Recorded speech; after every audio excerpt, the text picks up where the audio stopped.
Hello, welcome back to Pave the Way podcast. My name is Toussaint. So we're recording episode 8 today, which is episode 5 from our new series, Journey with the Lord. And if you haven't listened to previous podcasts, go back and listen to them. And today we'll be looking together at a topic that we call Life is a Gift. And if you're just tuning in, we've been discussing on how we can walk this journey with the Lord, the benefits of trusting the Lord with our life, and the best way to live this life that was given to us. So this is why today we're coming up with a topic called Life is a Gift, because I'll be showing you on how great this life is and how we should be living it God's way. So now, if you made it to this episode, you're probably wondering, where exactly are we going, right? So I keep saying that journey with the Lord. Maybe you're asking yourself, where are we going with the Lord? Where is the Lord taking us?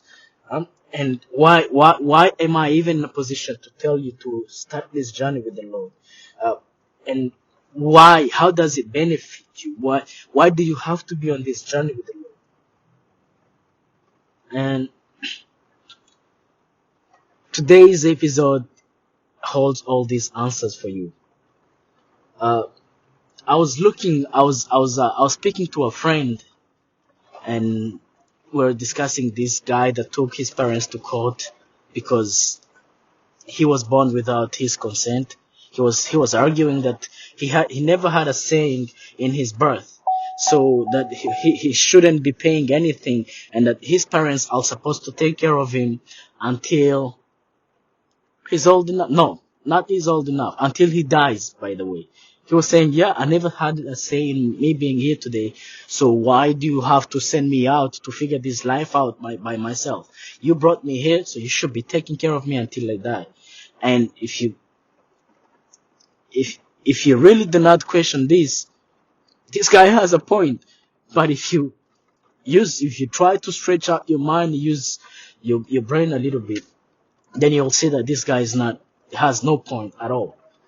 Because this life is a gift, man. Listen, I don't care where you were born. We've seen Jesus coming from nothing, literally nothing, to being the savior of the world, to being the most famous person to ever exist, that we even pray to him, anything we need, he still provides because he's still alive. And this guy never had anything. In fact, he wasn't even born in a hospital. But look how he's changing lives today. People everywhere, they are praising the Lord for the work he's done in his life. So your today's situation doesn't change the fact that your life is a gift.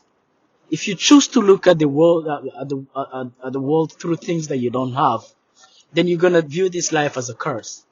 But if you appreciate the little you have and thank God for the little you have, and always see that even though I am lacking today, I know there's somebody down the street that is lacking more than I am lacking. And know that I have more, at least I have more than somebody. And that will open your mind. That will open a room in you to even be willing to help somebody. Honestly, I used to think it takes a lot to help. I used to be like, yeah, I need to get mine so I can help. But again, if I cannot help when I'm lacking, how am I sure that when I have plenty, I'll be able to give? Honestly, if God gives everything, he probably expects you to give through nothing, so you can receive when you have plenty. So you can also give when you have plenty. So yeah, I was Googling this word, a gift, just to see what truly a gift is. What is a gift? We talk about gift. We give gifts every now and then, but what is the spirit behind the gift? What does it really mean? And then I Googled it, and it was saying, a thing given willingly to someone without a payment. So a gift is a thing given willingly to someone without a payment. So a life that is given to you It was given to you without a payment. So that's a gift. I think we should stop. By the definition of a gift, it approves that your life is a gift. But maybe you don't even value your life enough to see it as a gift. Maybe you're even asking yourself, I never asked for this gift. Why was it given to me? Well, let me show you. It was given to you because it was not a bad thing. Let me take you to the Bible a little bit. Let's go to Psalm 139 and look together how this is a gift. Psalm 139 from verse 16 to verse 17. It says, your eyes have seen my unformed substance, and in your book were all written the days that were appointed for me, when as yet there was none of them, even taking shape. How precious also are your thoughts to me, O God. How vast is the sum of them. Listen, one of the things that I like to do, I like to sit down and look at the world, how it is. I like to go to the parks. I like to, nature. A friend of mine introduced me to it, and now I love it so much. Most of my summers, I take trips around to see the nature, see the trees, and it's really a good thing to do because it is refreshing to you first of all, and it's a new experience, and you see different things that this world has to offer that you never thought was available. So I like to meditate. So when I think about the things I've seen, when I think about the rivers, the lakes, oceans, the mountains, the valley, how some part of the world has snow, some other part don't have snow, some other part are cold, and the other part is hot, and we have no say in these things. It makes me see how the maker of it all is good. Listen, if you have an ocean view, if you live in a house that has an ocean view, then you would understand what I'm saying today. Nature is good, man. Nature is good. Animals are beautiful. Everything that God has ever made is perfect.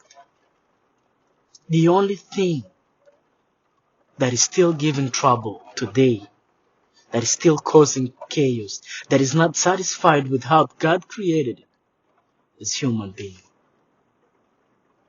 And God knew this. God knew that these people were not going to appreciate the gift that they have been given to them. He was willing to die to prove that this gift is real. And he died. He died on a cross. He said, for God so loved the world that he gave his only begotten Son, that whosoever believes shall not die, but have eternal life. Listen, he gave his only Son for you. So that if you believe in him, that you will not die, but have eternal life. Do you realize that the Bible says that God so loved the world that he gave his only Son? He did not love Christians. The Bible doesn't say that for God so loved the Christian. He said for God so loved the world. He loves everybody in this world because he knows he gave you the most. He gave you the most. He gave you the greatest gift anybody can ask for. And he laid his life down just so you can appreciate the life he gave you. Just so you know you can trust him with your life. Just so you know you have a guarantee that the life that he gave you is a perfect life. But most of the time we don't see this. We oversee this. We complain a lot. We are complaining every day. We go through life complaining. You ask the Lord for something. Soon as you start praying, you start complaining. And it's like, you don't even appreciate what I've given you. How do you want me to give you more when you can't even appreciate what you have? Honestly, if you want to have more, you have to start appreciating what you have today. Well, you're saying you don't have enough, but I honestly believe that there's somebody somewhere that looks at you and be like, this kid is blessed. I wish I had what this kid had. But you don't care. You're still complaining. Honestly, I used to complain a lot in this life until I met Jesus, and he showed me that I am blessed, man. I am blessed. I have kids that I grew up with. I have people that I grew up with that don't even have a little fraction of what I have today. I am blessed, man. I might not be where I want to be, but I know God has blessed me a lot. Much more than I deserve. And He has blessed you a lot. The problem is you trying to get blessed as I am blessed. And it doesn't work like that. I am me. I have no say in what I have today. But I believe God has a better plan for me. And God has a better plan for you. If this God that created animals and created these beautiful things really sat down and created you, do you think He just woke up one day and just gave life to you? He had a plan. He had a plan. I can show you in the Bible. Read Psalm 139. It will talk to you. It will tell you how He had a plan before He created you. He will tell you that He knows the days that you will live on this world. You just gotta trust Him, man. He's not here to just throw you under the bus. He died just so you can have life, bro. You know what's funny? The enemy knows this too. The enemy knows that this life you have is precious. That this life you have is a gift to you. So he's gonna flood you with negative thoughts every time, man. He's gonna attack and attack and attack. When you feel like you've went away from him, that's when he's gonna attack again until you are depressed. You don't view any value in you living today, that you don't see the reason for you being here today. But if you can trust the Lord and be on a journey with Him, honestly, I'm telling you, you will live a life that you will never regret. Let's go back to the Bible, okay? Let's look at John chapter 10 verse 10, okay? Let's look at it.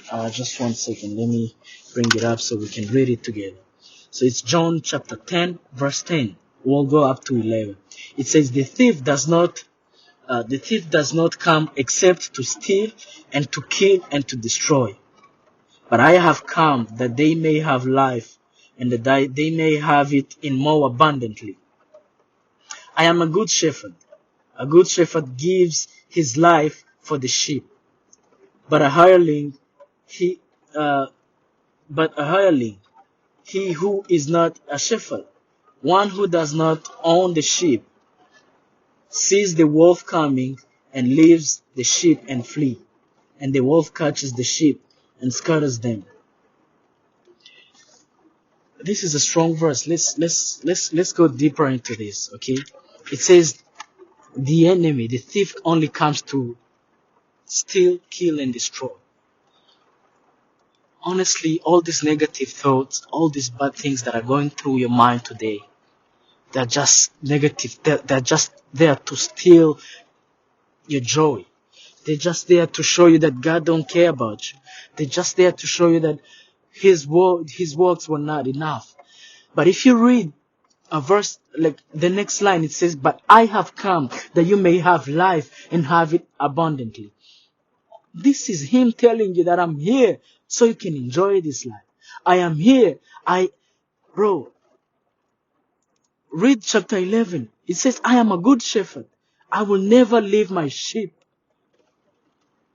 And He says that the enemy, the hireling, like somebody that really don't care about the sheep, when a wolf comes, he's gonna run away and leave the sheep. And the wolf is gonna come and kill them all. He's gonna scatter them. But He's gonna stay with you and make sure He protects you. Listen. Everything that is on you is just there to teach you a lesson. It's not going to kill you. I'm telling you, it's not going to kill you. It has no power to kill you. Only Jesus, only God knows why you're going through these things. And He's willing to give you life and more life abundantly. If you can only trust Him with the gift that He's given you. Trust Him so He can show you how to live this life. It's His life. Honestly, He gave it to you. He gave you your breath. If I was to ask you how much you pay for your breath, if I was to charge you, if God charged you for every breath you take, how much do you think you will be paying every month? What's your monthly payment going to look like? It's going to be bigger than your mortgage, because everything matters today because you are alive. You want these nice cars. You want these good things that comes with this life. You want to be respected. You want to be feared. You want to walk in the room and everybody notice that you were there. You were seeking and craving for attention. And you think this money, possession is going to buy you all these things. But none of these things are going to matter if you're not breathing. And guess who owns the air you breathe? Guess who owns it? So you might as well humble yourself, man, and give your life to Him. Just because He's begging you to come back to Him, it doesn't mean He's weak. It doesn't change the fact that He wants what's best for you. In fact, it proves that He loves you.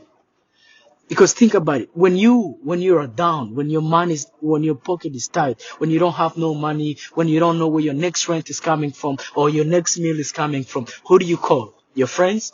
The people you want to flex on? Or Him? When you're sick, who do you call? It's Him. When you're in need, when you're in desperate, who do you call? Him. And He always answers you. And He always comes to you. But you still are not willing to give your life to Him. You're still not willing to trust Him with the gift that He's given you. Honestly. For real. Please, come on. This world is gonna end, man. The things that you are in, whatever it is that pleases your heart, whatever you do that pleases your heart that is not aligned with Him, it's useless. If I'm gonna be honest with you, it's useless. None of these things are gonna matter when you die. Even your family is not gonna remember you when you're gone.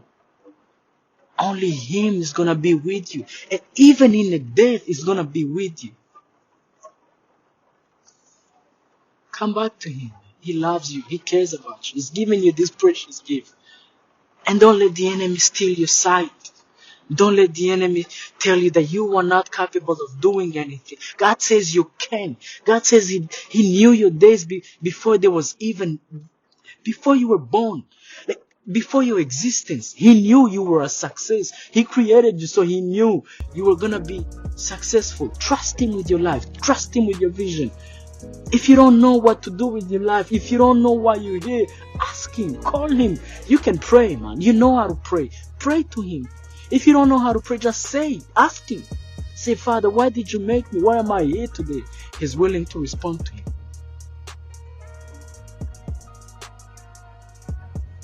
Alright, man. Thank you very much. But Lord loves you. That's all I can tell you. The Lord loves you. And He gave you this gift. Because he had a vision for you. If you can trust Him, He's going to make sure His vision comes alive. Thank you. You have a good week. Shalom.